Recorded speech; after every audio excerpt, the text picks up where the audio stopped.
Yeah. I just wanna be myself now. Yeah. I just wanna be myself now. Yeah. But no one's here to help me out, so I will talk with Thomas. Who you talking to? I just wanna be myself now. Come on now. I just wanna be myself now. Come on now. But no one's here to help me out, so I'ma talk with Thomas. Who you talking to? Sitting here with Kendall Thomas. How you doing? I'm fine, and yourself? Yes, welcome back to the K Report. Thank you. Pleasure to be here. Yes, I'm glad that we're getting a chance to speak again because, you know, the first time I talked to you, which was a couple months ago, you know, you came to my show and we sat down and we talked about just a little bit about you. You know, there's been a lot of buzz and talk about you. I'm not sure if you noticed yet, but, you know, a lot of people are intrigued about what you're doing because it's really unique. You're actually going out there and you are targeting the youth in a very special way. Yes, ma'am. You're saving lives. Yes, yes. And I think that is phenomenal. I mean, because you're 22 for one, so you're close to these to the age range. You know what I'm saying? And there's a lot. I think a lot of people out there don't realize that these children need help. Yes. You know what I'm saying? Yes. So I mean, since the last time we talked, I mean, just catch me up to date. What have you been doing with yourself? Well, recently, well, once again, I want to thank you for having me here. But recently, I went to Stop the Bullying rally, and I met with a lot of people. A lot of people doing a lot of positive things. I was able to meet Mrs. Rivarde, the mother of Bobby Tillman. I met Benny Foster, Mr. Preacher. I met a lot of people with the youth programs doing a lot of things. It's pretty much just been networking.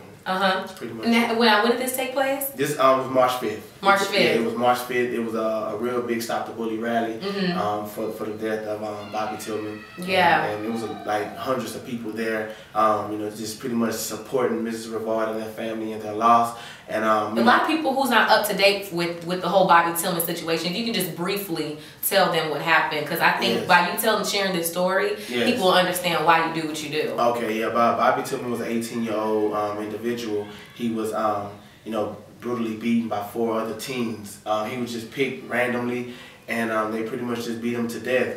They actually stomped him, and it broke him. An investigator came to the house at like 2 o'clock in the morning. Okay. And he told me that Bobby was involved in a fight, that he was jumped by 4 boys. Okay. And that he was trying to tell me what happened, and I just asked him, was my son alive? And he said, no, ma'am, he's not. That he died from blunt force trauma. Well, Kendall, I have so much respect for you for even, you know, having the courage and the strength to even interview Bobby Tillman's mom, because something like that, I mean, you can't help.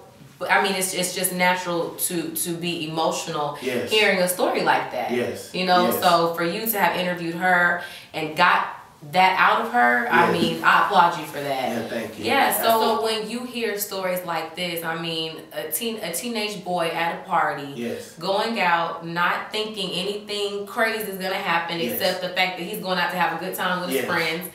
And a situation like this happens. I mean, what's the first thing that comes to mind when you hear stories like this? Because this is not the first time something like this has happened.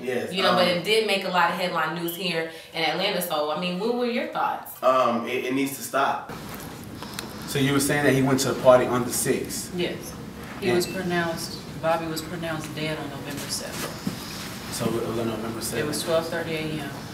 Okay. So after the chaplain came and everything, so that's when you, so how long was it before they allowed you to go, you know, to go view him or to?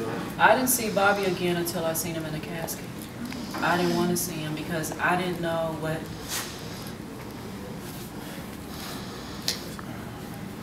I didn't know how he looked. I didn't know what they did to him. So I wanted to remember my son the way he looked before he left the house. Yes, ma'am. We have a website, it's www.bfaminc.com, and that's BFAMINC.